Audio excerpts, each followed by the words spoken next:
Hi, welcome to Bar Cart Bookshelf, a video series about books and the drinks they inspire. My name is Elias, and today we're talking about First Mage on the Moon by Cameron Johnston. First Mage on the Moon is a science fantasy space romp. Well, it's not so much a romp. It's an adventure wherein most of our adventure is set in one place and involves a lot of logistics, but it is nonetheless tremendously fun. It is, like it says on the tin, exactly that, the story of the first mage on the moon.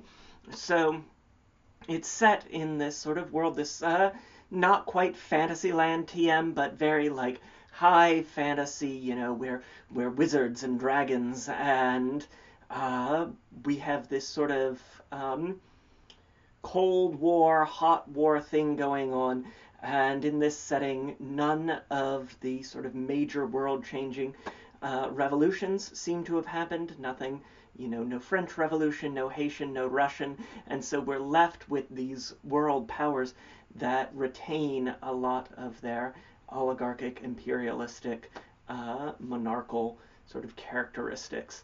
And in the midst of this, we have something akin to a Cold War going hot.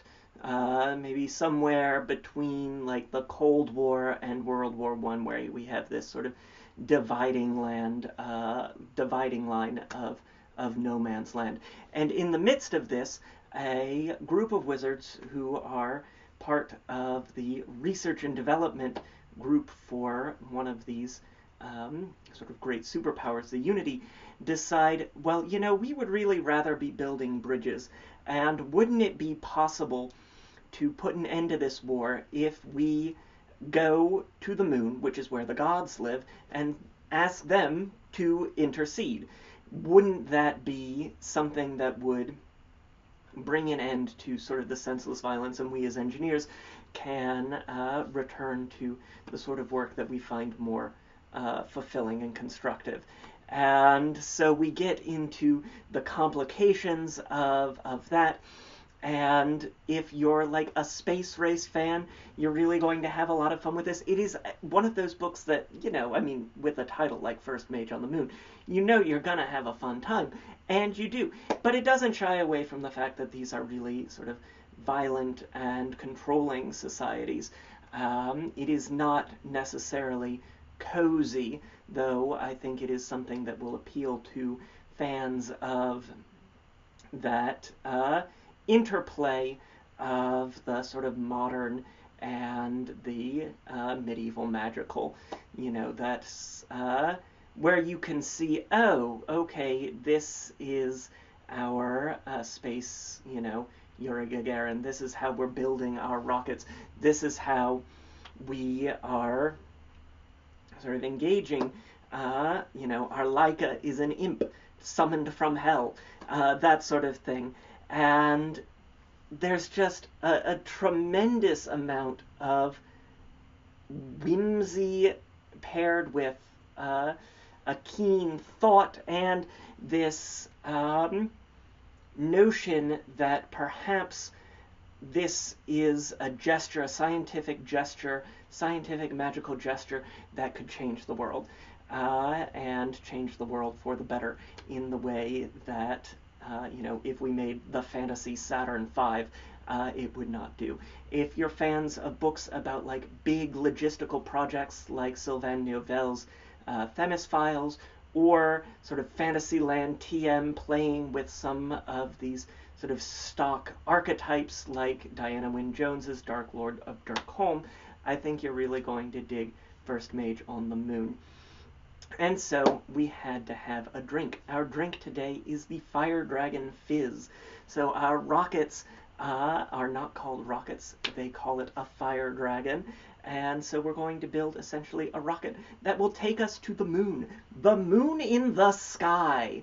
And all of the like cool little magical ways of reproducing the same problems that we have with, extraplanetary travel. It is really just like nerdy, delightful little what play is happening here.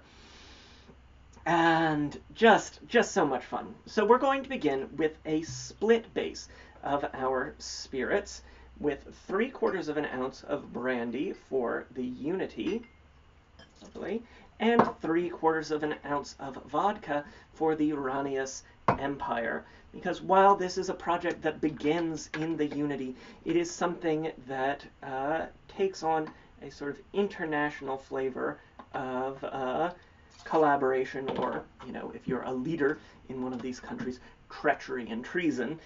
So we're going to split our base on this cocktail, get a little something for both of these superpowers. And then we will get an egg white in there. We can't have a nice, proper, foamy, frothy fizz without an egg white. And that's going to create that beautiful structural foam, just like that spray of smoke and steam and exhaust that comes from a rocket ship, or fire dragon rather.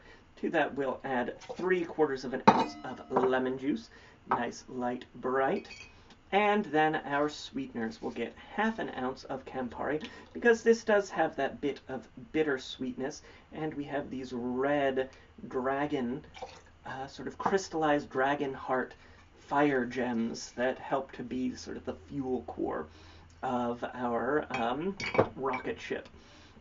So we get that nice bit of redness in there as well. And then for a bit of extra sweetness, so we've got some lovely mead that our characters enjoy, we will get 1/2 an ounce of honey syrup. And then we can't have a dragon without a little bit of fire. You get some hot chili tincture, just a bar spoon. You make this by soaking some hot peppers, as hot as you can find, in some vodka for a couple of weeks. It really gets that heat. You can feel it on your lips, just really warming throughout, even as everything else is sort of rich and bittersweet and lovely. We'll get that a nice dry shake to help start frothing and foaming that egg white, get things sort of agitated in there. You know, we got a lot of agitation. There are a lot of explosions, because when you're building rockets from first principles, you're not going to do it right the first time. And it does this really fun thing of covering a 3-year span of this project. It's not, okay, we learned how to build a rocket in the span of a month, and that's the way our novel is. We're taking a really nice long arc of how our characters grow together, and how they get this project going without sacrificing any of that really quick pacing that, you know, would be easy to do when you have a project as monumental as going to the moon in the sky and putting a wizard on the moon. I can't impress upon you enough how cool it is that this novel is about putting a wizard on the moon. Like, if you're a space nerd, if you're a wizard nerd, you're going to have a lot of fun with it. I just had an absolutely delightful time. I was grinning from ear to ear. I mean, there are entrails too, but, you know, grinning ear to ear. Shake that with some ice.